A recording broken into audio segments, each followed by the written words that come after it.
there you have it right there as the engines fire off here on the grid at Michigan. They will come down the pit road right here.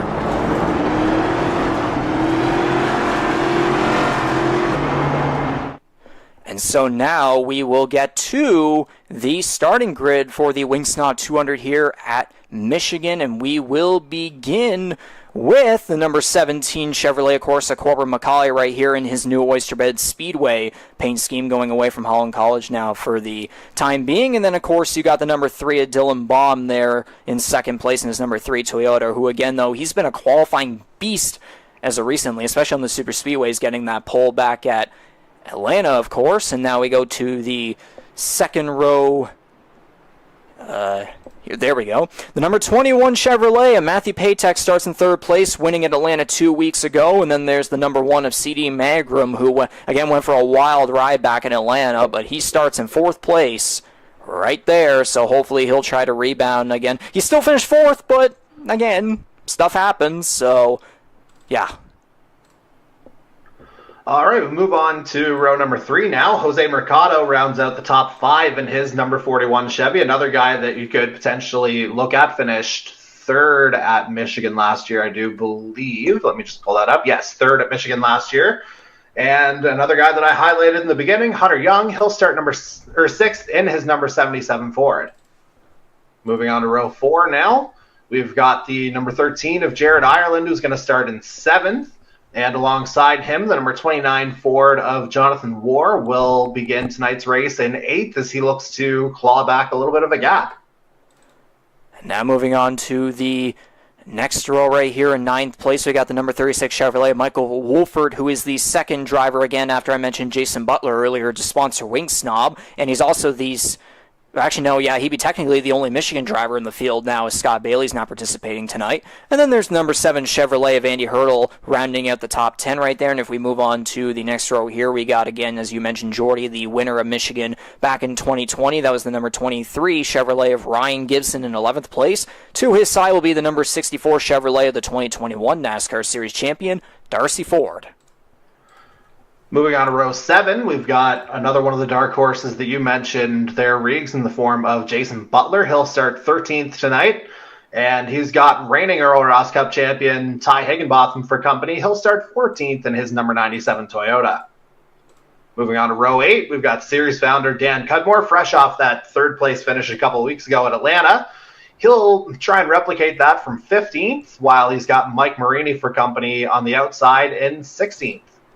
And to complete this starting grid here, we got the number 33 of Jonathan Peden there in 17th place, which is also his points position, of course, right behind, again, ironically, the number 98 Ford, Smarties Ford of Mark Cox, who finished second place at Atlanta 2 weeks ago, so he'll look to continue some momentum there.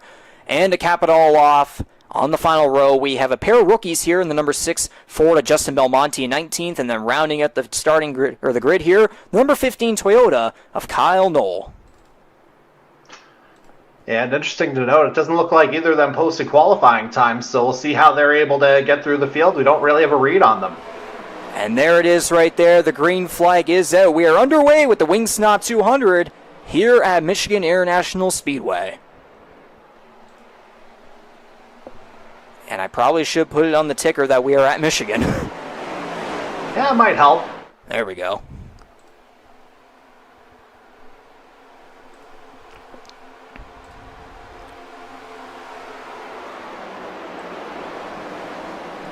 Looks like we got a bit of a drag race here to start as we get Riggs back in the saddle here, so to speak.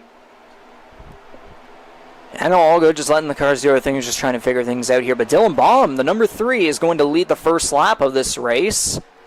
And Michigan, if I pull up some stuff right here, pull up the schedule.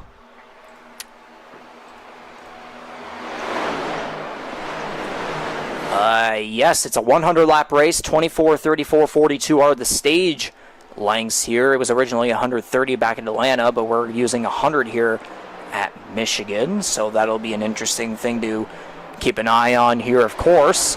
And it looks as though the top 3 has broken away from everyone else with McCauley, Baum, and Patak there, and then it's just kind of a Bit of a jostle back here as Jared Ireland doesn't have too much to worry about. Then there's Jonathan Moore, and then you got almost a three-wide, pretty much a three-wide situation here. Wolford able to clear the way, but it's a different story here for guys like Hurdle, and then that looks to be Mercado, and then Darcy Ford diving down low there on the inside line. So again, the top three. Not sure what happened to Hunter Young off the beginning. Qualified 6th. He is plumb last right now. Not sure if he got turned around on lap 1 somewhere and we missed it, but he's just fallen right down to the back. Yeah, he's back there in 20th place again. Yeah, it is 20 cars in this grid. I believe that would make us missing 2 or 3 drivers there, including Scott Bailey, of course. But again, you see the top 3 breaking away with the number 17 in Wisterbed Speedway Chevrolet, Corbin McCauley leading the way again in that new paint scheme. His new paint scheme there. Some nice little different colors there. Still got Holland College there on the side, right behind the number underneath the side Wisterbed logo, and he's also got the Super Late Model Series logo on the quarter panels each side. And quite ironically, I'm wearing my SLMS official shirt right now just so I can, I guess, maybe feel a little authentic here in the commentary booth. Just for a little funsies right there. I was seeing a little bit of battling there. That would be Mark Cox trying to get past Jason Butler for 14th place.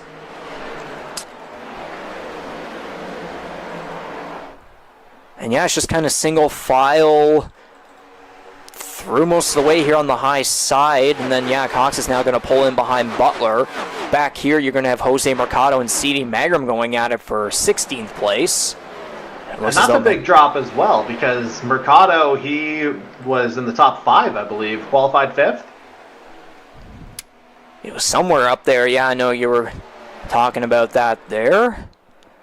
But yeah, no, everyone just looks to be going single file here. Anyone that was really suspecting potential pack racing, so far we're not really getting any of that. Maybe it'll be a different story as the race goes on. Again, though, it's 100 laps at Michigan of all tracks. It's a 2-miler.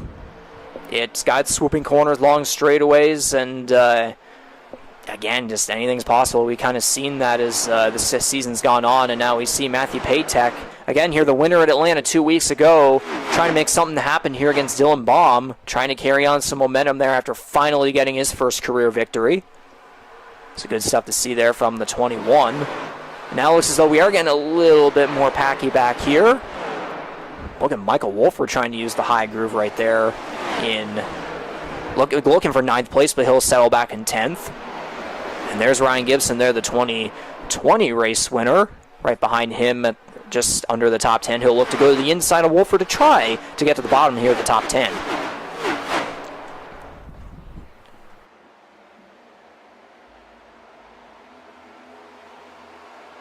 Yeah, Riggs, and definitely, a different kind of feel so far compared to, the Auto Club comparison I made a couple of times, where, there were multiple racing lanes there. Certainly it seems like drivers more or less preferring the mid to higher lines here so far, and again, as we've talked about before, more or less maintaining a pack, maybe a little bit more separation as you go further down the field, but overall, things, find some wood to knock on, pretty civil so far. So, and I was kind of talking about it again up here, we got a bit of a 3-car breakaway, although Jared Ireland seems to be kind of slowly catching up right there in that draft. And then you got the pack here, and then if we go all the way back, you kind of have a bit of a lonely pack back here. There's Young and then Mercado right there just coming down the back straightaway, and then there's Marini, Magram, and Cudmore right there. See, again, you were saying Hunter Young started in a good position up there, but then now falling all the way to the very back here. Don't know if that might be an issue, or maybe he's just trying to maybe not bother with things, maybe maybe an opinion Play the long of game? Yeah, something like that. Maybe he was thinking it was going to be a little bit more chaotic, but nothing like that, and it does look as though we're slowly getting to catch up right there from Jared Ireland in 4th place, trying to catch up to Paytak in 3rd, so maybe it's just kind of a thing early on where guys are just kind of figuring out the track, seeing how it is, testing it out, and maybe eventually we'll get some closer racing as we wind down to the later stages. Well, that's the other component tonight as well, Riggs. The fact that iRacing did just release a massive update today. So yes, that too. Maybe there is a little bit of a difference in the feel. Yeah, that's the other thing I was forgetting about too. Of course, I was literally downloading that as soon as I got home from work. Mark Cox looks as though he just got past Kyle Knoll right there for 13th. Knoll, again, qualified 20th. Maybe he didn't even post a lap if he was back there. Again, it was him and Belmonte, which was kind of surprising back there. But his number 15, Storm Surge Esports Toyota, has gone up from 20th to 14th, so 6 positions right there. Not too shabby for the guy who, again, as we were talking about before, had 2 third-place finishes in a row and then was able to collect 7th in Atlanta after finishing runner-up in both of the first 2 stages. Yeah, and just to confirm, as mentioned during the kind of grid order announcement, yeah, neither one of Justin Belmonte or Kyle Knoll posted a qualifying time, but look at Belmonte having made the move from 19th to 10th. We both kind of highlighted him as a guy to watch. You got it in before I could, but yeah. I mean, clearly with good reason. Yeah, just full-on irony right there. There's irony all over the place, especially whenever we have those commentary jinxes when those happen. But it does seem... Let's just say great minds think alike instead. Yeah, we'll go with that too. Sounds a little better. Exactly, and again, McCauley's still leading the way with Baum. Getting up close to that wall there. There's Payton again in third, and we are slowly seeing here, or maybe I'll get a different camera angle. Yeah, the 4, 5, 6, 7, 8, but the top 9 are starting to slowly close against each other here, so whenever we do come down to the ending of this first stage here again, which is on lap 24, we might, again, yeah, we're halfway through now, we might see things get a little bit more energetic and a little more packy, I guess is a term that we could use. And seeing there Matthew Patek trying to use the high side to maybe get a better exit here and gain an advantage on Dylan Baum. Looks as though that's not going to work out, at least for now. Darcy Ford there catching up right behind Jonathan Ward to try and take 5th place away.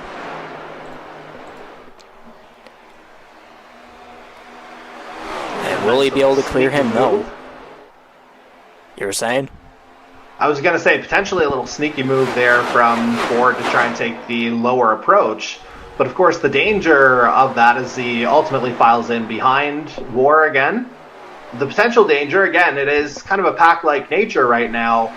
Where do you slot in if you get a little bit too adventurous? For sure. And that's another guy we actually were kind of quiet about earlier in the broadcast. If I find him here.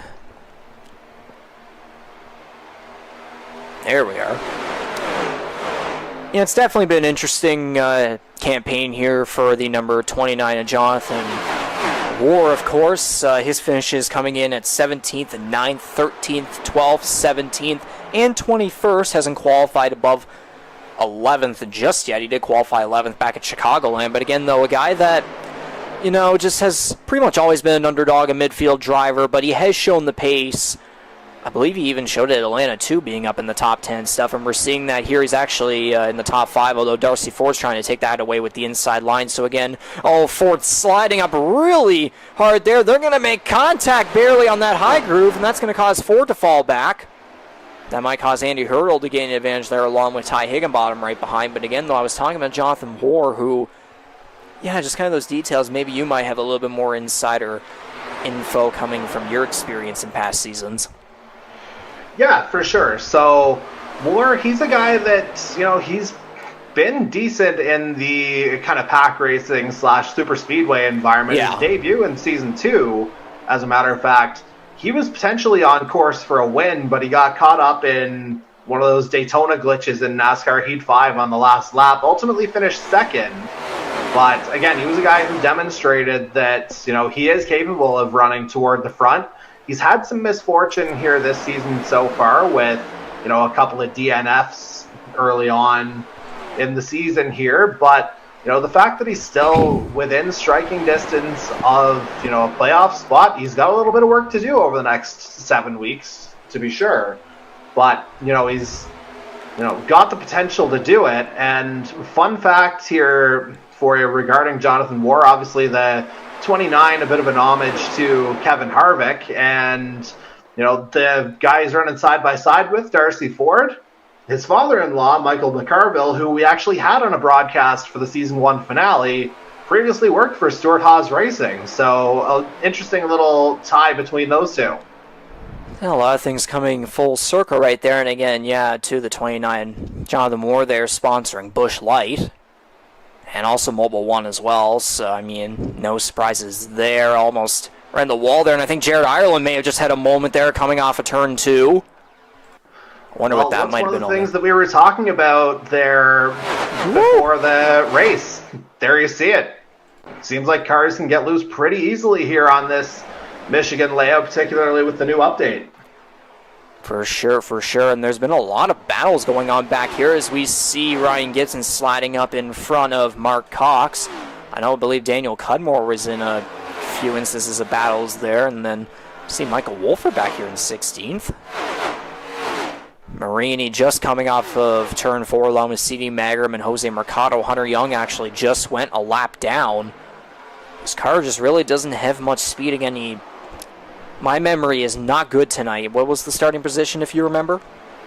For Hunter Young, 6th.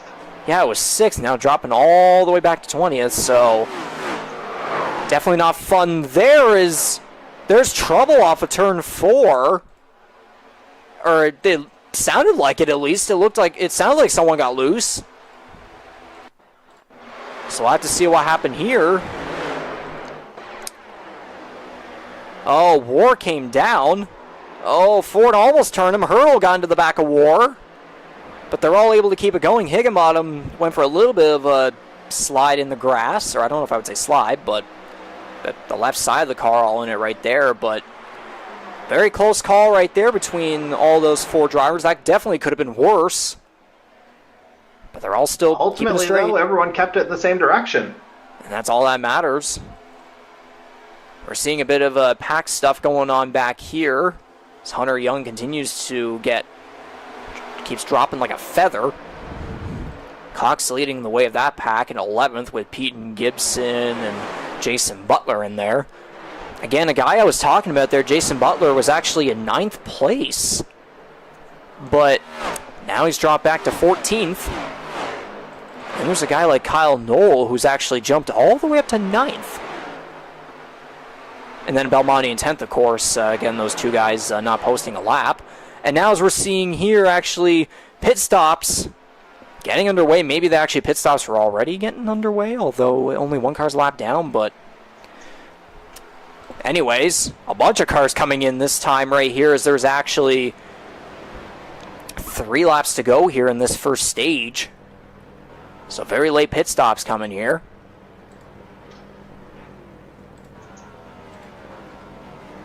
Yeah, definitely an interesting development here, to say the very least. We've got a half dozen.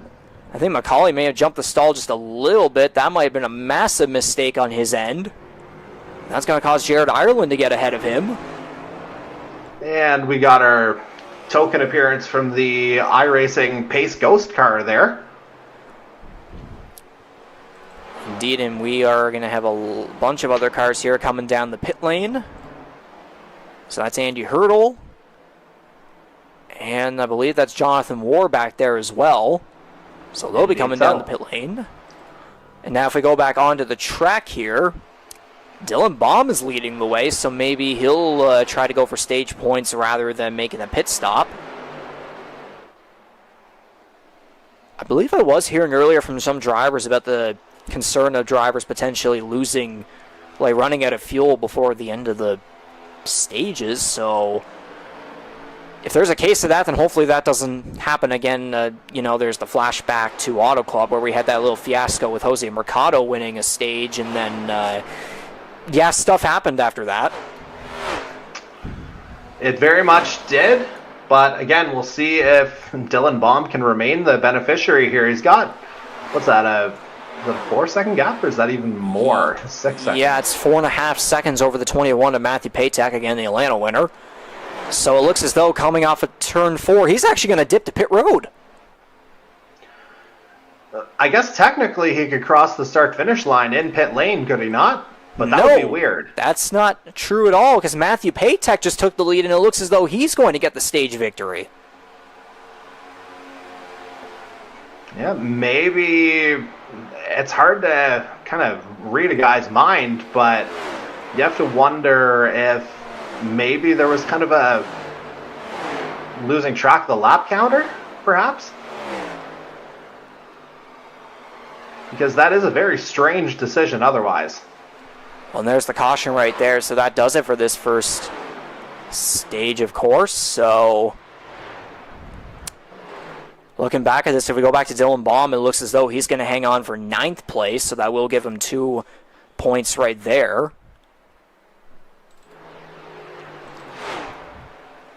But now Ryan Gibson's ahead of Paytack. I would assume they might get back in the proper order here, I would think.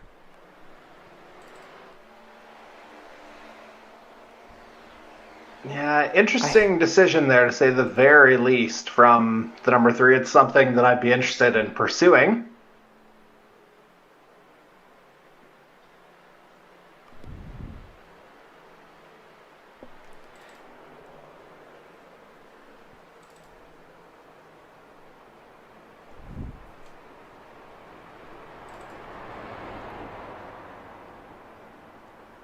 And did Gibson just run out of fuel?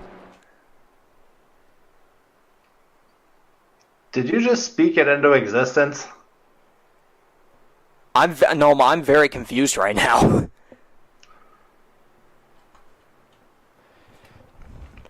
Yeah, that 23 is crawling, but is this where he can dip into pit lane? Yeah, he can just get away with it.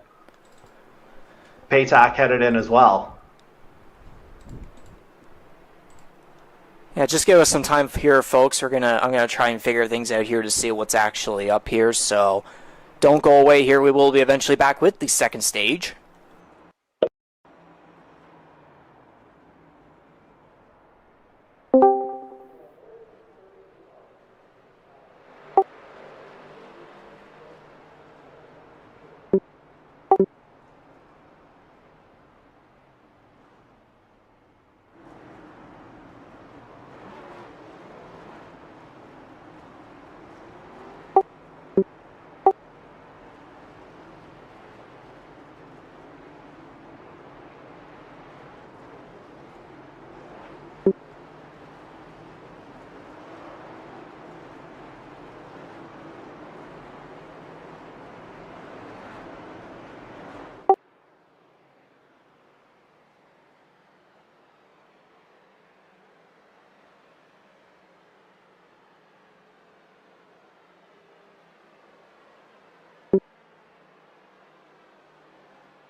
Alright then, folks, apologies for the long silence right there, just trying to figure things out, get some context right there. But yeah, I was a little bit confused at the end there because the order just kept flip-flopping and such there with some cars pitting. I don't know if all of them did, because we did see Gibson there eventually, I think, run out of fuel and just barely make it to pit road. But Matthew Paytack, it did say Paytack was in the lead when we got to the line for lap 25, which meant he was the first stage winner, at least looking at that. But then Ryan Gibson held the lead, and just the order just kept flip-flopping in positions. So, again, it's not just us that's confused. Just got word that even the drivers are wondering what's going on. It wouldn't be surprising if this had something to do with the new update that iRacing just came out, which, yeah, that I don't know if there's a name for it or whatever. Jordy, you might know it potentially. I don't recall it off the top of my head, but it's just some giant update here that might have screwed things up. Yeah, I think it was referred to as the 2023 Season 3 update. Yeah, I believe it was that. And just to provide a little more well, no, I won't. It looks like we're back underway. You can go ahead and provide it. It's all right. I was going to say, whenever Gibson ran out of fuel, he went into pit lane, I believe, a lap before the majority of the field did. So there's your track position, and that's why he's in the lead to begin stage 2. Good to know right there, as there is some contact back there. It was between Michael Wolford and Mark Cox, but they're able to keep their cars straight and going down the back straightaway as they will head into turns 3 and 4. Cox looks as though he's going to barely clear Wolford here, as they're going to get very packy back here. A lot of jostling back and forth, as we just saw there. Dylan Baum heading down pit road. There's quite the pack going on back here. I believe it's from, fourth back. As Ryan Gibson leads the way with Paytack and McCauley. McCauley trying to use the inside on Paytack. That's another curious pit decision from Dylan Baum. If you recall, he pitted on the final lap of stage 1. Something must not be right with the number 3. Yeah, definitely something must be not right, as he's still stuck on pit road right there.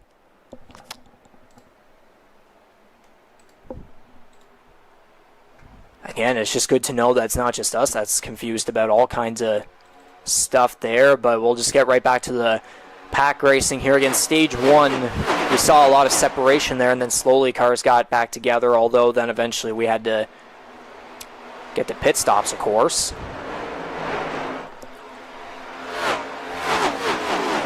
Oh, and there's trouble. Jason Butler's around. Come on, give me... Literally happened right in front of us. I was trying to get a proper camera angle there, but that is trouble right there for Butler, and I believe that's Michael Wolford also collected. Indeed it is. So the 10 and the 36 get together coming off of turn 2, so that's going to throw a caution out here on lap 31.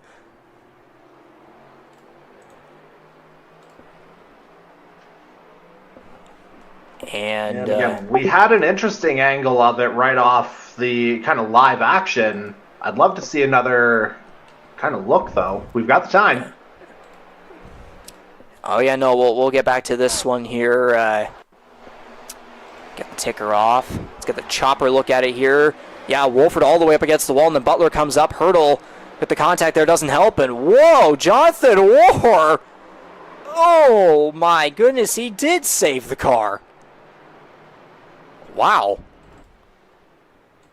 Yeah, pretty impressive slide there from the 29 to actually keep it off of the barrier. Yeah, there it is right there, just around. And yeah, again, Butler just has had zero luck. Almost every single race has had something involve him. I would say on that one, though... That was all me, Regan, by the way. Yeah, he was not clear, and I even just got word, I even just heard it from him right there. That was definitely all on him, and yeah, that doesn't surprise me at all right there. Just came up, not clear, slid up the track, so just unfortunate circumstances right there. But I want to go back to Jonathan War here, because holy cow, how he did not go down into the wall eventually, that is unbelievable. We'll have to think about that if he starts to get up towards the front again later in the race. Well, what was another thing we were saying about this update that we were hearing from some of the drivers, Riggs, is that you could get loose, but it seemed next to impossible to actually spin. And exactly. So I wonder if maybe some of the physics there were able to kind of help War keep it together, as, yeah, we see him get perilously close here, but again, able to hang on to it with the 29. And then we'll get Butler's angle here from his cockpit view. Yeah, from the chopper, it looked like just a bit of a squeeze there on Wolford, and yeah, as he tries to go high, there's the turn. Wolford kind of a passenger in that.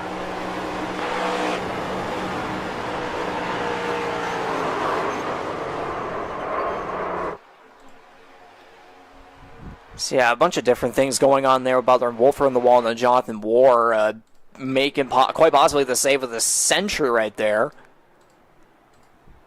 So, Going back right here, of course, I was doing some math right there to figure out when stage 2 will come to an end. So it'll be a 24, and then it'll be a 58. That's where my math goes. So lap 58 will be whenever we get to the end of the second stage. But Ryan Gibson, his number 23 car again. We've seen how up and down his campaign has been over this 4th season of NASCAR racing in the Canadian Motorsports Network, of course. Again, won the 2020 race. And then, and that was on NASCAR Heat 5, so now we transition over to iRacing, and he's, he's shown the pace, but the luck has just, been up and down and such. And again, if I look back at, where are you? There you are. Like, looking at his finishes, like 19th, 5th, 10th, 5th, and 12th, he hasn't qualified any higher than 14th. So, again, the qualifying hasn't been there, but he's been able to catch up with those finishes, and, like, again, he's shown that pace, and he's shown that potential in those, his talent, especially coming from the past seasons where he's won multiple races again back in 2020 and 2021. But again, with the transition to iRacing, it's just been up and down, and I would assume you might have a little bit more insider information than I do, again, because I only have, it'll be coming over to 1.5 seasons of NASCAR experience here, so... Yeah, while you were talking there, I had to go back to the Season 1 results because I had to think about this in relation to Ryan Gibson, and yeah, that race would have been on Heat 5. For a minute, I was thinking it was actually far enough to be back on Heat 4, but no, we were into the Heat 5 in, we had a couple of races in with Heat 5 at that point. Alrighty then. Interesting to know as the pace car rolls off right there, and for whatever reason, I guess this camera pack doesn't have a green flag camera, so let's get a spotter angle of this one. The field back to green here on lap 35 of 100. Here at Michigan for the Wing Snob 200. Once again, Wing Snob, thank you for being a primary sponsor of the Canadian Motorsports Network, of course. This, I believe, is the first of 2 races that they will be sponsoring on the schedule. Is in mid-July, they will be sponsoring the Texas race on July 18th. So we thank them for their support of the network, of course. And, of course, there are... Yeah, is it 2 drivers in the field? Yeah, Jason Butler and Michael Wolford are the... Trying to remember who sponsors Wing Snob again. Yeah, is Butler and Wolford? That's what you said when we were given the grid, so that's what I'm going to go with. So yeah, Jason Butler and Michael Wolford, the 2 cars sponsoring Wing Snob, of course. Yeah, they're the ones who just caused the caution. Yeah, go figure. Go figure. I was saying earlier, too, all things come full circle. We've got to be driving snobs. And then would you look at that, Jonathan Moore right there, right in front of Jason Butler, too. So, things are just, all good, I suppose. We suppose. But side-by-side racing here for what looks to be 13 through 6 or 15 or 16, I believe it is. Or actually, Ty Higginbottom is actually, he's on the inside here, 3 wide, but he's 2 laps down. Dylan Baum and Hunter Young are both 1 lap down. And there was we got ourselves a new leader. Hunter Young had a bit of a moment right there, and yes, you were talking about that. Corbin McCauley's number 17 Chevrolet is going to get past Ryan Gibson for the lead. And again, he's led 20 laps, so he's right back in it. No surprise to see there whatsoever. Again, he had 3 wins in a row heading into Atlanta, but then, of course, we all know what happened there, especially with Scott Bailey on that final restart. But, again, McCauley has just been straight up like Max Verstappen on the field this season here. Again, we're talking about a guy who's been on iRacing for pretty much a decade now and has the highest I rating in the field. Again, though, I rating, it's subjective because of it has to combine between experience and results. You have to combine both of them. It's not just the results. So, again, for 5 races in a row, McCauley was in the top 2, and then he finished 8th, so that kind of broke the streak right there at Atlanta. But again, though, he's 65 points ahead of Scott Bailey in the points, and it might very well be Matthew Patek because of Bailey missing tonight's race. So we'll have to see how that goes, but it would not be surprising to have McCauley extend his points lead even more after tonight. And yeah, just going beyond that, you mentioned, Paytak moving up the board. Obviously, the stage 1 victory helps his cause there as well. Yeah, exactly. Bit of trouble going on for Dylan Baum here. He was down on the apron right there through turns 3 and 4. Jonathan War being slow, driving slow right there. He's going to come down the pit lane. Yeah, I wonder if maybe there's a little bit more. Maybe something actually did happen when he slid there in the midst of that incident that we're maybe not aware of.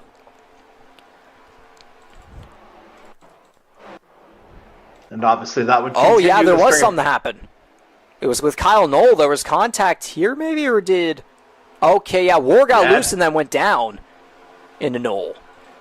And then with Dylan Baum, I don't know what may have happened. Oh, Hunter Young got into the back of him. And then into the wall hard. Ooh. No caution for that, though.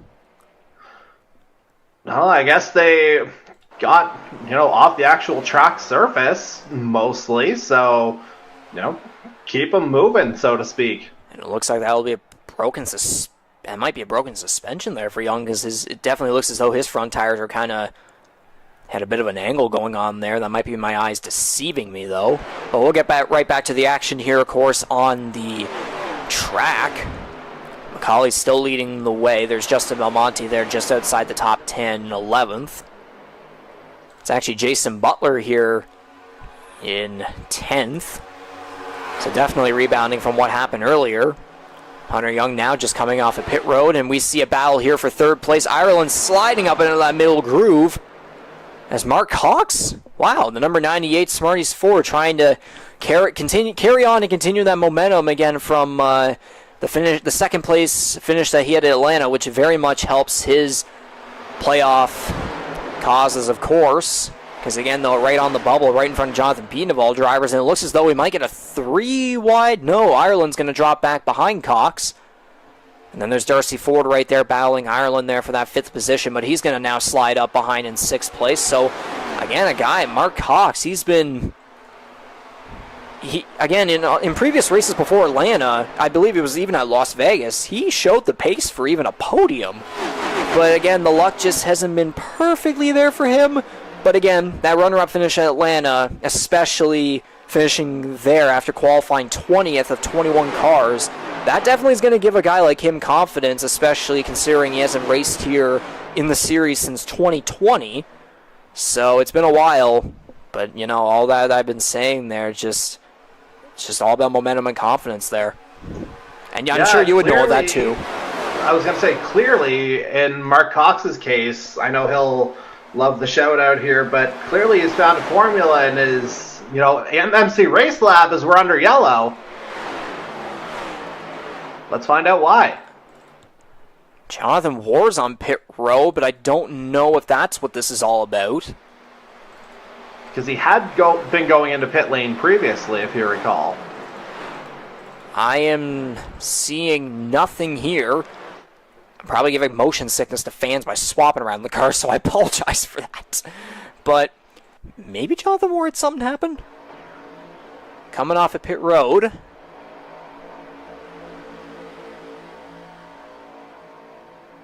And he just stops. Okay, so that looks like maybe another disconnection for the 29. I think that's what's happened a couple of times, and that's sort of torpedoed his playoff chances here so far. But yeah, the caution's out. I don't know exactly what may have fully happened there, but I'll try to maybe get some context here from someone very quickly. So I guess we'll go back into a very quick silence here just to get some quick context. So don't go away. We'll be right back to green to conclude the second stage here, the Wing Snob 200 at Michigan.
Alright, then back I'm at it. fully repaired without any quick repair used, so I think I'm good.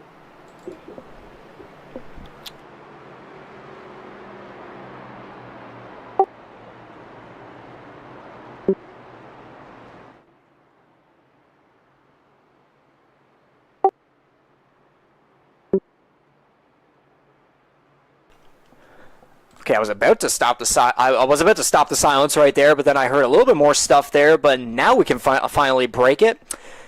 There's still confusion all over the place. We have no clue what that caution was actually about because no one was spinning. But we did see the situation there with Jonathan War, so that might have caused the game to do something. Don't know for sure. We don't want to consider potentially anything intentional because we have seen that stuff before, but we're not going to bother focusing on that. We're just going to get right back to racing, and we'll figure out all the stuff behind the scenes when the race comes to an end. So, again, we'll just go back to green here, and I believe, according to my math, it'll be 11 laps to go. Yeah, something to be said for pit road safety, though, so I wonder, you talked about the trigger, that could very well be a thing. Yeah, exactly, especially maybe with the new update, too, but, yeah, we'll be coming to lap 48 of 100 here to get back underway. We will be hitting halfway here in just a couple laps. So, if the camera could stay on this angle, this would be a perfect restart. Angle right here is Darcy Ford, the number 64 Snob Chevrolet. He's going to take the green. Actually, yeah, it's... Okay, give me a second here. My memory is not doing well at all. Think of it like Wheel of Fortune. You can talk it out. Yeah, so it's Butler and... It is Jason Butler and Darcy Ford that are sponsored by Snob. I don't know why I thought Michael Wolford was. It's probably because of the Butler and Wolford incident there that kind of made my mind go to that. But it's Butler and Ford. And, I mean, you can clearly see it on Ford's car here. He's literally in a Snob paint scheme.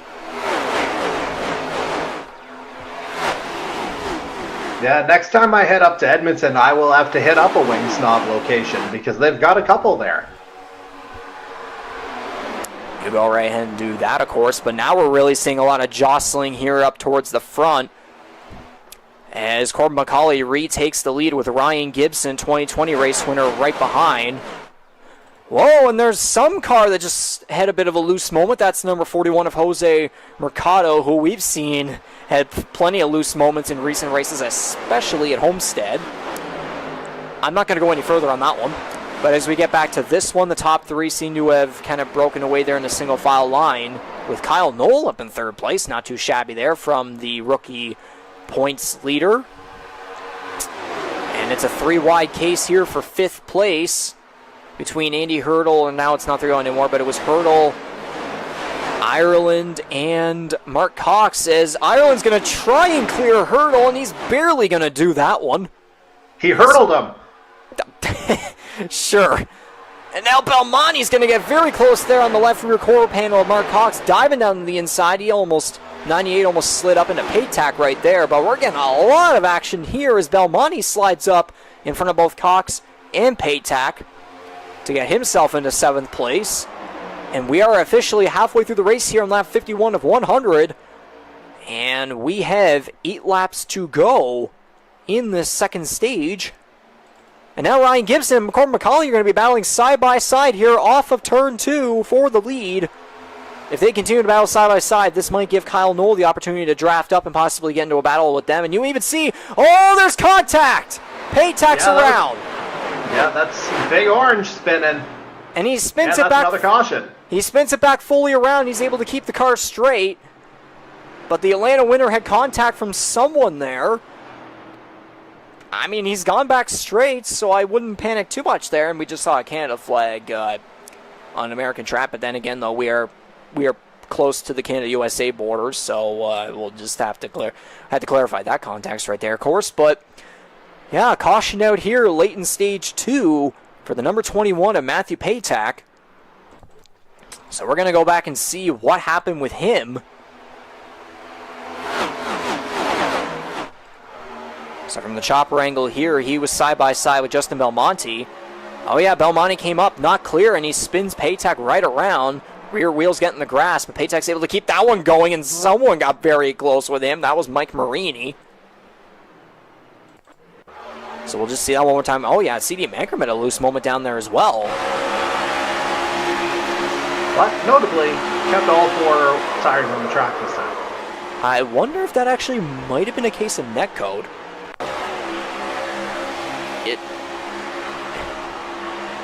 Oh, that's barely netcode.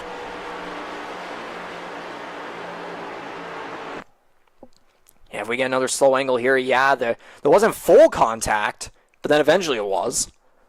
But yeah, I would maybe say netcode on that one for sure. But I mean, again, Belmonte still turns Patek around. Yeah, if we're referring to netcode here, though, like, again, it was clearly, the end result didn't turn out too good there for Patek, but yeah, like, there was no clear movement from Justin Belmonte to go up into the 21, or, certainly no avoiding action either, but he was going straight, maintaining his line. So I just say, mainly attributable to netcode. It's not like he was squeezing the 21 out. Just, an unfortunate event, it would appear. Yeah, just, a little bit of a, I guess you could try and call it a side draft. Gone wrong, in a way. But, in that case, Corbin McCauley leading the way when the caution came out. And yeah, if we click on Jonathan Ward, the number 29 is out of this race.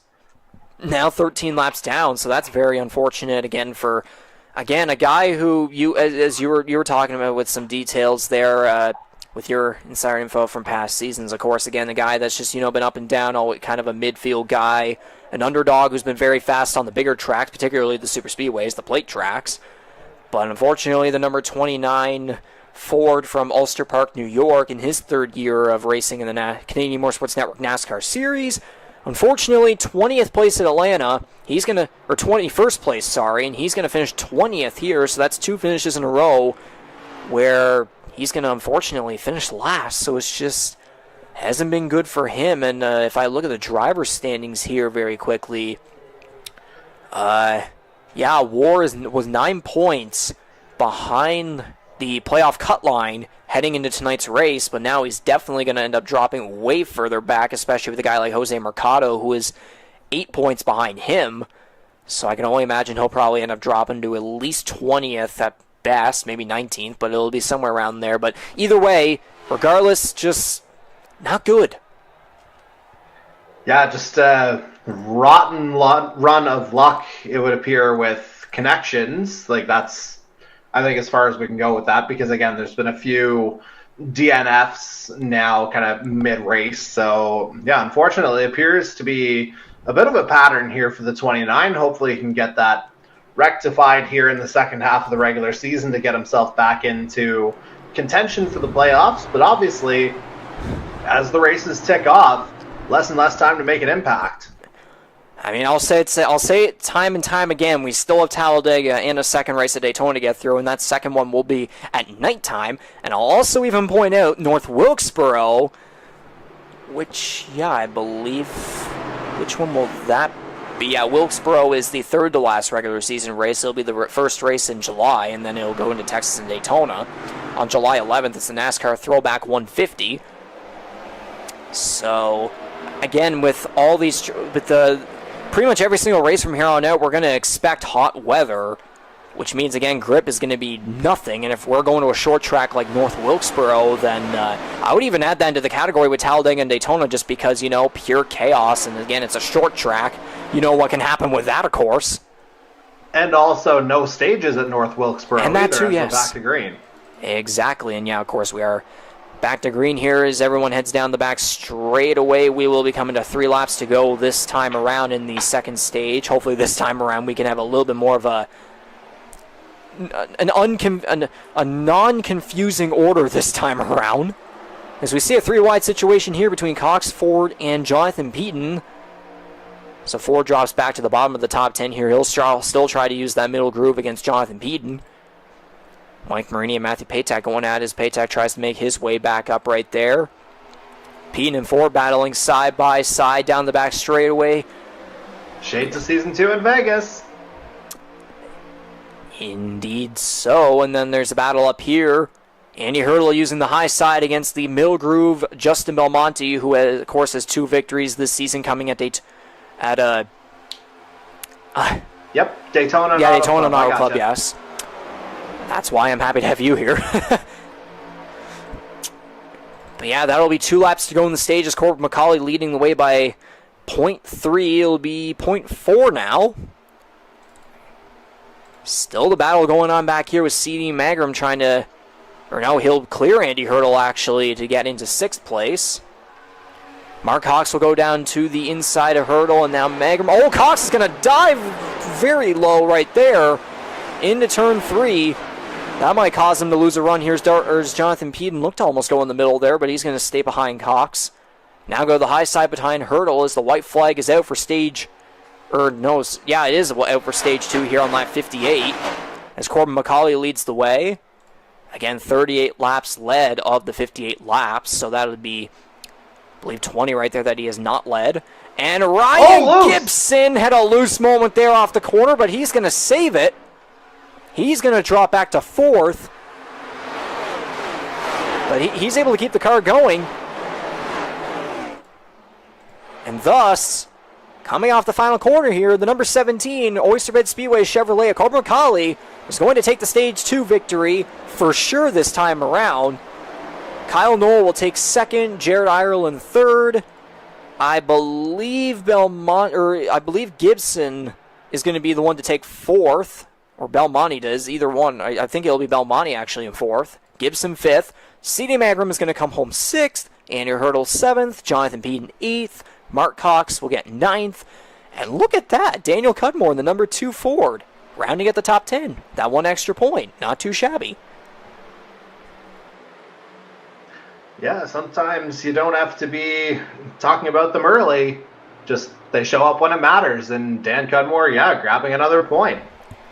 And again, he's a guy that we know is extremely conservative, tends to stay a little bit more towards the back of the field just to kind of let things, go. Let things just naturally happen as they go. Although, the ironic thing is, whenever you are conservative, the issue might be you still might end up running into that bad luck where you get caught up in incidents anyways. Because that's pretty much the way it seems to be. Well, it's just a perfect more imbalance. cars ahead, it makes sense. Yeah, it's a perfect imbalance. But again, though, we were talking about again, it's Cox and Cudmore right here. Again, Cox and Cudmore both coming off the 2nd and 3rd place finishes respectively at Atlanta. We were talking about Cox with the 2nd place finish, but we can't forget Daniel Cudmore with the 3rd. So again, he is going back to the driver's standings here. Cudmore is 37 points below the cut line. But again, though, if he can continue racking up some pretty solid finishes here, he might end up surprising. And again, I wouldn't even count it a potential win somewhere if the luck ends up going his way, especially at at Talladega or Daytona, or maybe even North Wilkesboro. He shocks the field. Yeah, again, if you recall, a couple of races missed are playing a factor in the 2 being, nearly at the bottom of the order. But again, you talk about the recent 3rd place finish. Maybe that is the turnaround. Because he's been a playoff driver seasons 1 and 2. I believe he missed in season 3, but certainly capable. Oh yeah, that's the word. It's just, it's kind of that group of guys where it'd be like Jason Butler and Daniel Cudmore and some other guys where they have the pace and they have the skills. It's just they need a little bit more luck. And as everyone comes off pit road right here, McCauley will come off first, and there's a bunch of invisible stuff going on with Darcy Ford and Jose Mercado right there. But McCauley will be the first one off of pit road. It looks as though Jason Butler decided not to come down the pit lane. And then you got, of course, the lap cars of Dylan Baum and Hunter Young. Baum 1 lap down, Young at 3. So again, still some time here, maybe, especially for a guy like Young, maybe if we can get a couple cautions, he might be able to get back on the lead lap. I don't know if maybe Higginbottom just got the lucky dog there because he just came down pit road. So if Baum stays a lap down, then here I would assume that he would be the lucky dog the next caution around. So I believe that'll be the way to go. It'll be interesting to see here. Jason Butler comes down pit road, or maybe he'll just stay where he is. Yeah, no, he's going to stay on the track, and there goes Baum down pit road. I believe that will actually put him 2 laps down in that case then.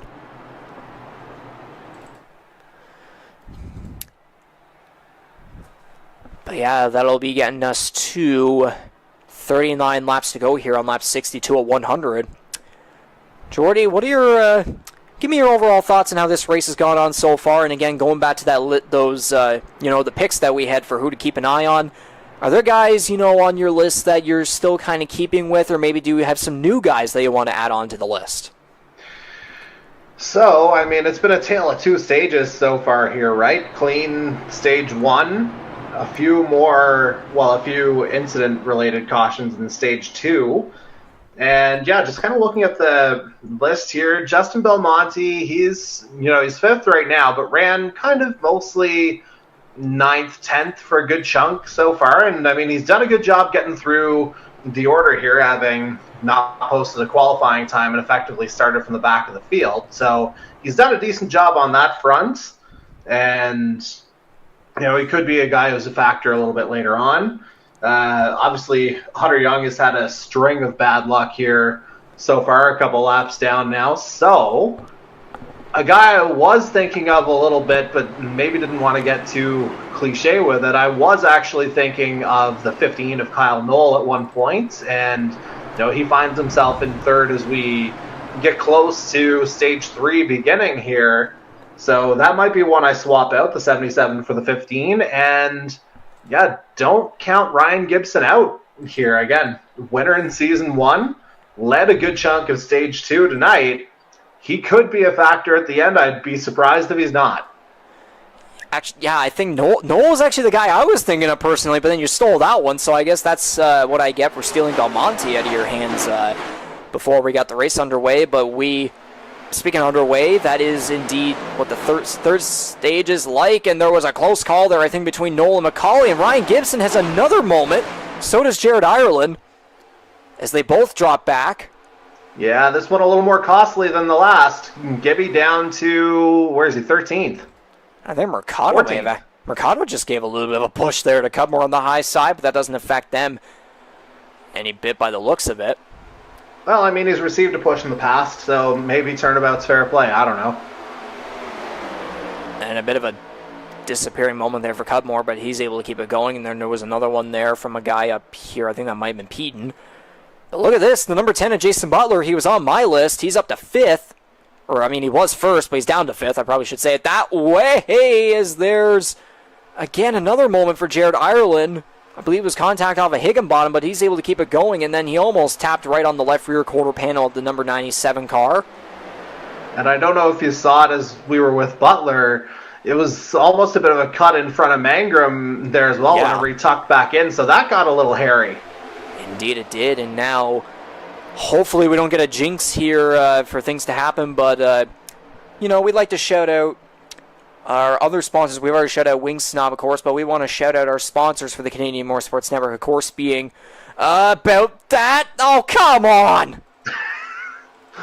Mike Marini hard into the inside wall after contact. Something. That front end is damaged badly, and no caution. And a piece left behind. So we're going to get a replay of that one here. Coming off a turn 2, 3 wide. Mangrum had a moment too. It's just a bit of a squeeze. I think Butler sent Belmonte down to Marini and then just hard on the driver's side into that inside wall. Oh, no, Belmonte actually just got loose. I think it might have been a bit of a panic with Butler. So, unfortunate circumstances there for Mike Marini, who is now heading down pit road. I can only imagine he might not be a fan of the fact that we don't have a caution. He just slid right through his pit stall there, and he's going to have to back it in. So just nothing good happening there. Now I think will be the fair time. Now we can try to show out our sponsors.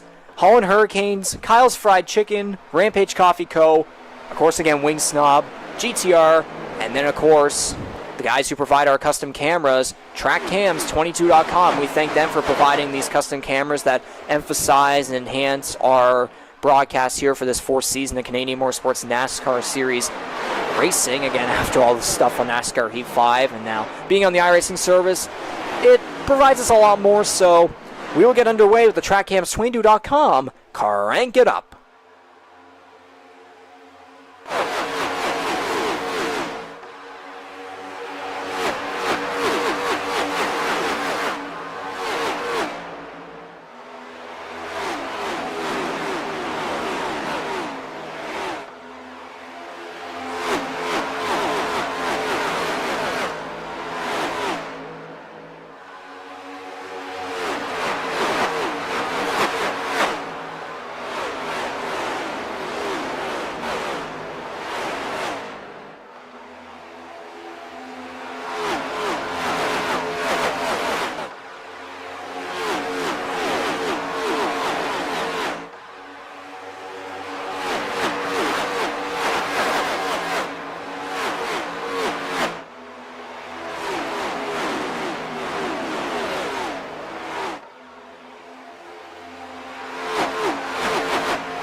Once again, thank you TrackCams22.com for providing these custom cameras for these races here in Season 4 of the Canadian Motorsports Network NASCAR Series. Although there was that one race with Simrad Market, but we're not going to talk about that. But again, Corbin McCauley leading the way as per usual. If we go to his driver info tab, I mean, he's led 52 of 70. It'll be set 52 of 74 laps here. 53 maybe, I don't know. But he's led over 50 laps, so I mean, are you surprised at all? He's the guy that, I mean, he's dominated the intermediates. Well, not count Atlanta because Super Speedway, but I mean, track lane now, whatever. Yeah, kind of hard to argue with the results, right? Like, mostly, what do we say? All first and seconds outside of Atlanta? That would be correct. And I mean, 8th is not terrible, I guess, for that kind of a race. And really, he was right there until that kind of contact right before the line, too, coming out of the final corner. And again, he won both of the first 2 stages, and he finished 8th. I mean, yeah, that's worse than those first place finishes, of course, but the guy still extended his points lead, for crying out loud. Yeah, I mean, fair play to our race leader. Again, trying to avoid having too much of a cheerleader hat on in this case, but I mean, the results are the results. It's just kind of how it's worked out. Exactly. If we go to our race summary here very quickly, we've had 5 cautions, 14 laps under those cautions. We've had 9 lead changes, which actually that's not too bad. I know there has been those, the stage breaks and pit stops and all that, and restarts, for the cautions, but like incident-related cautions. But again, though, not bad. We've had 5 different leaders. Jared Ireland holds the fastest lap at a 38.7 on lap 58 at 186 miles per hour. And for the weather, it looks as though actually the track temperature has ever so slightly gotten a little colder, by about 8 to 10 degrees. Yeah, at one point we were talking about it being 45, 46, and obviously down to 38 now, as we saw just a moment ago. Cooler temperatures could lead to a little more life in the tires, which, could potentially alter final green flag pit stops if we do indeed have to pit under green, unless, something else happens. Indeed so, and we can see a battle going on here between Jose Mercado and Ryan Gibson for 8th place. And a bit of a slide up there. Mark Cox is going to slide into the wall. I think something might have happened there with Andy Hurdle. Or no, Cox actually just slid right up. And there was a moment for Michael Wolford there as well, towards the back. Now we can see a battle here for 3rd place. Well, not anymore, I guess. It was originally happened there as Justin Belmonte and Darcy Ford were going at it for a few seconds. Mark Cox is going to almost went to the inside there of Andy Hurdle. Mercado right behind him trying to use the high side. But Cox is going to use that middle groove to get away. Yeah, for that little tap off the wall, I wouldn't be surprised if that 98's a few smarties short of a full box. Indeed, and Ford is now going to overtake Belmonte as we're going to get 3 wide here for 4th place. Paytek sliding up into Belmonte almost, but he's able to keep the car going. The number 6 did slide up a little, but it was more Paytek that lost the ground there as Jonathan Peden is going to catch up to him now. There's a name that's quietly kind of in contention here. We haven't really talked much about the Gator, but he could be a factor here at the end as we see Andy Hurdle in pit lane. Wonder if that might be a potential strategy call there to come in early, although I thought I might have seen a little bit of damage on the front end. I don't know if my eyes are deceiving me on that one, but we'll get back to the racetrack here, of course. But yeah, you were talking about the Gator right there. Again, he's been known as a road course ace in past seasons here with NASCAR racing. And there are come a bunch of cars down pit road. Of course, Belmonte's going to dive very far in there on Ford, and Peden almost into the back of Ford there. Belmonte, I would not be surprised if he actually may have gotten a speeding penalty there, because he definitely slid right into the pit lane. But on pit road is going to be Ford, Peden, Belmonte, and also Ty Higginbottom. All 4 of these cars have shown speed, but it has been a lot of up and down stuff, although Belmonte, though, has been slowly getting a little bit more consistent there in the top 10, actually, no, the top 5 even. So yeah, Belmonte again, just continuing that trek through the field. So Belmonte will be the first one to come out of his pit stall there, with Ford and Peden and Higginbottom following the way, as we got a bunch of other cars coming down the pit lane. It'll be McCauley, Knoll, Magram, Gibson, Mercado, and Cox down pit road. So we're definitely going to see how pit strategies are going to play into the finish here unless we get another caution. It's lap 82 of 100, so we're at 19 laps to go in the Wing Snob 200. And that track's pretty good if you think about it. For stage 1 pit stops seem to be right around that lap 20-21 mark for the majority of the field. So and about having that length left, sorry, go ahead. Having that length left, you say that very quickly. I was going to say it just seems to track in terms of, kind of maximizing what you can do at the end, so to speak. Yeah. And I wanted to point out something right there.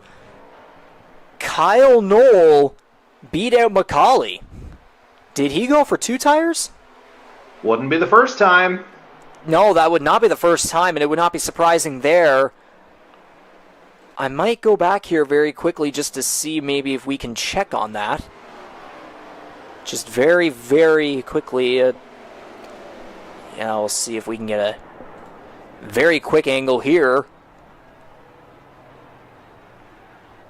So those for the right sides, and Cox, physics. Yeah, Cox just getting in there deep on Knoll. Yep, there it is. Kyle Knoll went for 2 tires. Okay, interesting call, especially the right sides. Yeah, it's only the right sides on that one. So, interesting call there from Kyle Knoll, who is 2.5, or no, he's going to be 3 seconds ahead, almost 3 seconds ahead of, or 3 seconds, whatever it is, again, over Corbin Macaulay. So I was saying back there again, I would be intrigued by a Kyle Knoll victory. We might see it here, but again, though, if Macaulay went for the 4 tires, that's going to give him the ever so slight advantage here on that 15 car. But well, again, you'd have to think the lefts would be screaming at the end, no? Well, that's the thing, yes. And if Macaulay catches right up, oh no, caution! Darcy Ford's around on the back straightaway. All of that we just said got completely broken. Go figure. And Dan Cudmore, he's in pit lane right now, I believe, or he was going to pit lane, I think. He was in his pit stall or close to it just before the caution came out. I wonder if that might. I wonder what will happen from that. I guess I'll say it like that. But Darcy Ford around on the back straightaway. Let's see what happened. Okay, contact from. Might have been another squeeze. Yeah, we'll get an angle here. So Belmonte's on the high side there. Oh yeah, not even close to clear for the 64 Wing Snob car. And Peden, he goes right into Peden. And Ford spins right back down. Okay, lucky on, I believe it was Higginbottom there to not get involved in that one. But Darcy Ford just not clear. Yeah, it's kind of like what we saw with Butler and Wolford there. Just another version of that. But yeah, very, very similar incident. Yeah, it's unfortunate though that'll be 2 Wing Snob cars that are going to be involved in incidents here. So definitely not the best look, but it is what it is. And we know it's the Wing Snob ones for sure this time. Yes. Sorry, guys. Well, I mean, no. Darcy Ford is not a... No, he does not... He's not sponsored by Wing Snob at all. Clearly, the car is not a Wing Snob paint scheme. Nope, not in the slightest. Nope, we are very blind.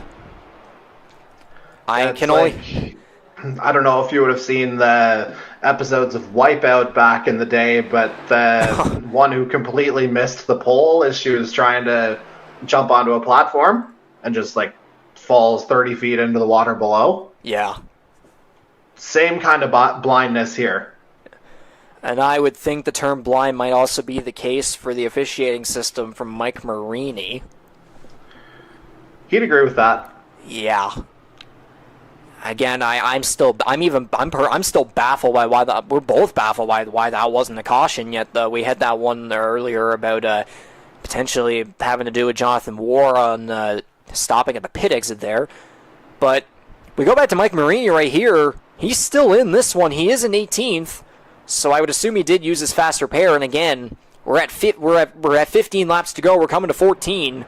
So if the field starts mashing it up. I guess that could be a way to put it. That's the first thing that came to mind. Bunching up, yep. Yeah. Yeah, sure. He's not out of this one. I mean, he's 17th, but he's not out of this one because, again, things can still happen. And we were talking about Kyle. It's just the good old broadcaster jinx. We're talking about Kyle Knoll taking the 2 tires over McCauley, and he's like 3 seconds ahead, and it looks as though like if he's able to hang on, that could be a good story there because, again, Knoll has been on a hot streak as of recently. But no, we got a caution. He's now going to have 2 tires right there instead of 4 there, unless they actually, maybe they pitted. I was going to say they're dropping the pace car, which is a bit odd. Yeah, I wonder what's going on there. Everyone's passing the pace car. Like, usually they just drive straight through the pace car, on pit lane anyway, but yeah, this is a little strange. Unless the game is interpreting everyone as being a lap down or something, and this is a release, I don't know. I'm going to go ahead and find out the context of this.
Okay, so a good old iRacing update or something like that.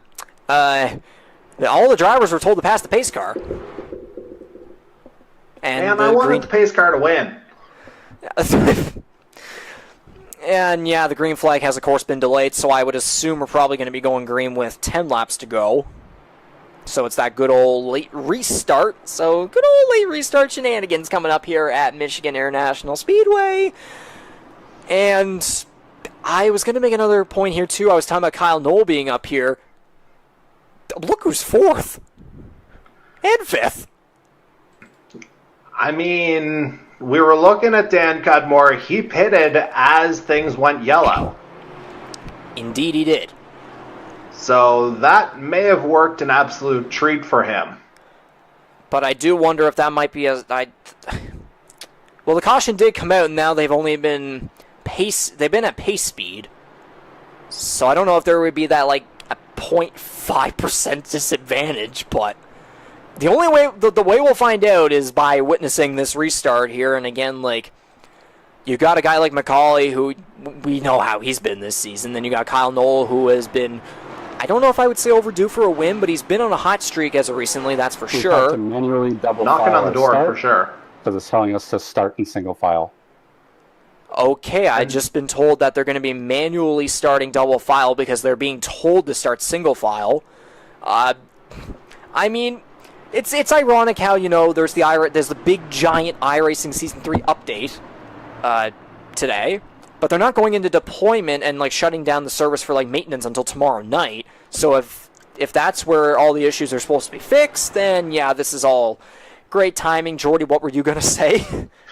The point I was going to bring up, again, going back to the concept of, being under caution, outside of, everyone being instructed to pass the pace car for some unexplained reason, this could be giving a little bit of relief to that left side of Kyle Knoll, because, again, he only changed the right side tires his last time in. So, yeah. 9 laps, maybe they can hold on, just get that little bit of extra grip. Might just be able to hold on to this, but it is going to be an absolute Don't say dogfight anything until we find out here. And again, I was along with Jason Butler, giving me some context there. Like, he's got a full can of fuel, fresh set of Goodyear tires, and he is ready to go from 14th place, or I guess it's 15 now. But we are back to green. 10 laps to go in the Wingsnop 200 in Michigan. Noel leading the way, the top three, going about single file, but it will get a little bit of double file going on back here. 3 wide as well. Gibson in the wall. One car getting loose down there, and they're going to crash. And I think that'll be the big one. Indeed, that's like 5, 6, 7 cars. Cox is in there. Wolford's in it. Matthew Patek involved. Jose Mercado. Justin Belmonte also caught up in this one. Man, oh man, that Cox penetrated deep into this crash here, Riggs.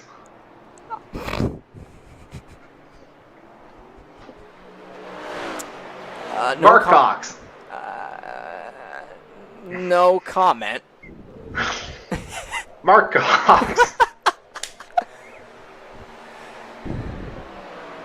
Yeah, I remember the special event. Yeah, I remember last week's special event thing where you were showing me what happened with the 2021 All-Star race. Oh, I've been trying to think of something for like 2 stages here. Okay. Yeah. So that was no accident. But yeah, too much was happening there to really get the proper words out to have a full-on reaction there, but we're going to go back and check out what the heck just happened. So we will get a chopper, or with the blimp view makes it. I'm going to go with the chopper on this one. I was going to say, I think any view will catch something. Yeah, any view, I guess. So Gibson up into the wall. Mercado goes all the way down. Then nowhere to go on that one. And then they all just crash down the back straightaway. But what happened here was actually contact with Hurdle, I believe. Okay, yeah, just nowhere to go for a Hurdle. Couldn't really get on the brakes there, and then just calamity on the back straightaway. I would think the cockpit view might be interesting on this one for Hurdle. Yeah, well, I mean, he's going to see everything. Yeah, maybe a little bit of contact with Gibson, a squeeze there with Patak, and yeah, that ain't the way you want to be facing. Just rather unfortunate there, and now we'll get a view of Ryan Gibson. Maybe a little wall tap there too? Yeah, it was, and then just carnage. Or no, Gibson actually was able to keep it going. And there's Cox and Wolford, of course.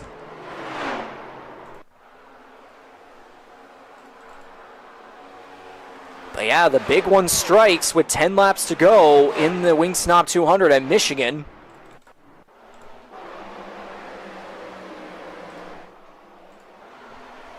And again, this is maybe giving a chance for Kyle Knoll to nurse that left side a little bit here. Indeed so, and I want to see if we can maybe get some... see if we can get some good avoidance guys here. A little bit of Higginbottom. I don't know about Ireland, but it doesn't look like anyone had too much great avoidance. But yeah, Cox and Wolford had that go on back there, of course. But now we're going to get back right here to the pack. And now pretty much everyone that was able to get away from this one, at least that was in front of everybody, Noel, Macaulay, Magram, and Daniel Cudmore. Right family. Yeah, right family, but not the right first name. Yeah. Right first letter. Yeah, that too. And second letter. Yes. Yeah, so again, yeah, Daniel Cudmore was able to get lucky on that one and stay ahead in front of everyone. Ryan Gibson, though, still in 5th place despite what happened there. 15-car wins, Regan. Can you make sure to message him? Yeah, as we say, he was able to, outside of that wall tap, he got away fairly unscathed. And, running in the top 5, he could well be a factor at the end of this. I said it earlier. And again, a past winner at Michigan. He's comfortable here. Do not count the 23 out by any means.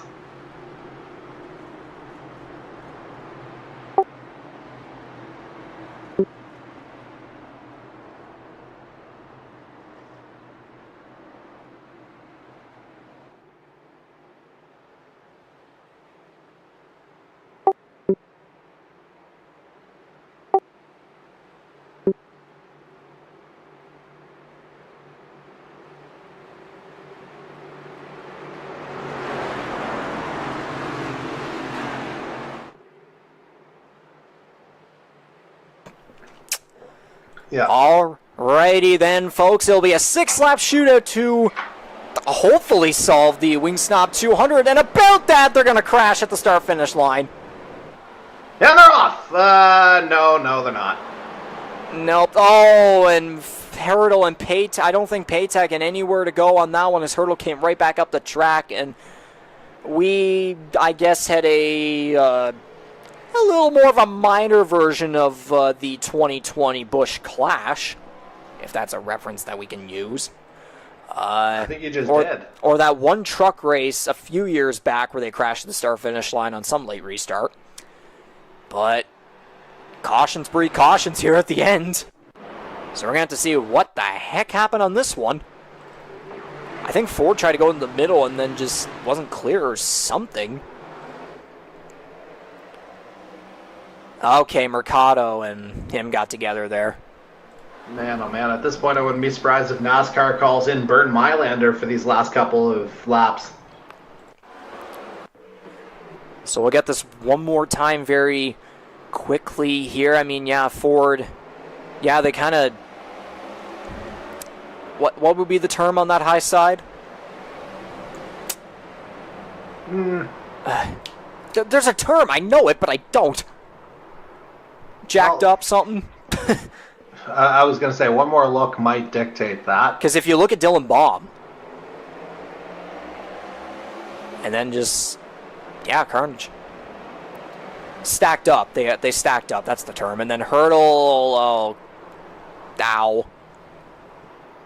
Nowhere to go for Paytech. And then Hunter Young looked like he had it, but then he spins later on into turn one. Oh, and he almost got Hurdle again.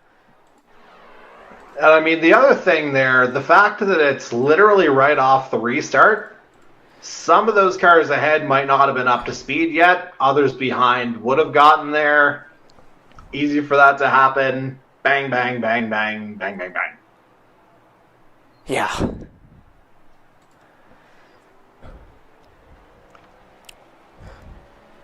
Well, if I'm looking at the top 10 here, of course, Noel, Macaulay, Magrum there, and then Daniel Cudmore. I almost said it again. Daniel Cudmore falls from 4th to 6th on that restart. Jason Butler has made his way up from 14th to 7th. Dylan Baum 8th, Jonathan Pete 9th, and look at that. Mike Marini finding some redemption after the caution that never happened. So benefiting from the cautions that have happened. Exactly. Yeah, it's just been a lot of jostling between everyone here. Like it's been a lot of different drivers going back and forth in all these different positions. But at the end here, like again, Macaulay's been staying up at the front, other than maybe the end of stage 1, of course. But he's been the one guy that's consistently been up front. But now he's been challenged by a guy who, again, Kyle Noel didn't set a lap during qualifying. And he slowly made his way up through the field. Now he's here in first place looking for his first career victory.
So as the cars roll down the back straightaway, we are going to be going to green with 2 laps to go in the Wing Snob 200 at Michigan International Speedway.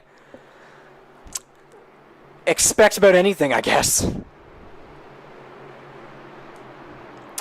I am noticing there too, actually. Noel on the inside, Macaulay on the high side. I do wonder if Macaulay might actually prevail on the high side. Because I'm going to refresh. I'm like laggy as hell here. Alrighty then, folks, here we go. Kyle Noel gets the jump there on the restart. Green flag, 2 laps to go in the Wing Snob 200. This will be Kyle Noel's race to lose. Again, he went on those 2 tires, although he may have pitted later to get 4 fresh. I don't know for sure, but memory's not suiting me well here tonight. But no, he's going to get there, and they're going to crash again. Coming off of turn 2. I think they might have actually all been able to keep it straight. Or something happened, I think it might have been with Jason Butler, but we're still green. And Corbin McCauley got past Kyle Noel there on the restart, so white flag, 1 more lap to go in the Wing Snob 200 at Michigan. By the sounds of it with communications, I believe Jason Butler was quote-unquote dumped or something like that. But McCauley leading the way through turns 1 and 2. Noel might try to get a draft here through that middle groove to try one last chance, and Dylan Baum in a moment there, he got loose up there, and they're going to crash on the back straightaway.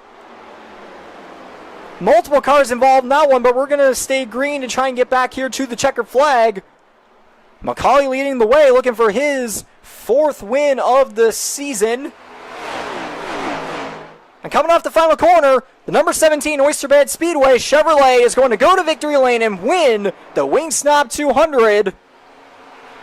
And that will be Corbin McCauley's 4th win of the season.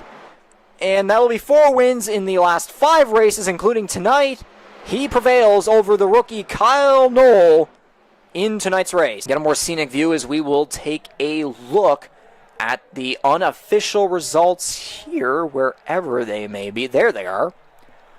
So, to wrap things up here, we will get the unofficial results, and we'll eventually get a post-race interview for the 4th time with Corbin McCauley, of course. But here are your unofficial results. The number 17 of Corbin McCauley scoring the win, obviously. There's Kyle Noel and C.D. Magram rounding at the podium. You got the number 13 of Jared Ireland there in 4th place, and his number 13 rebounding after stuff went on in Atlanta.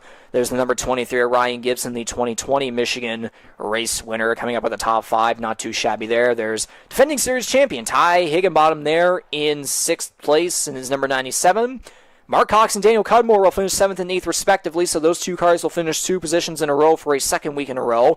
It's definitely not 2nd and 3rd, but it's still very solid for those 2 guys who, again, Mark Cox looking to stay above that playoff bubble and gain more and more points as they go, and Daniel Cudmore coming off that 3rd place finish at Atlanta, so a lot of momentum and confidence that we saw here tonight from Cox and Cudmore. The number 6 of Justin Belmonte will score 9th.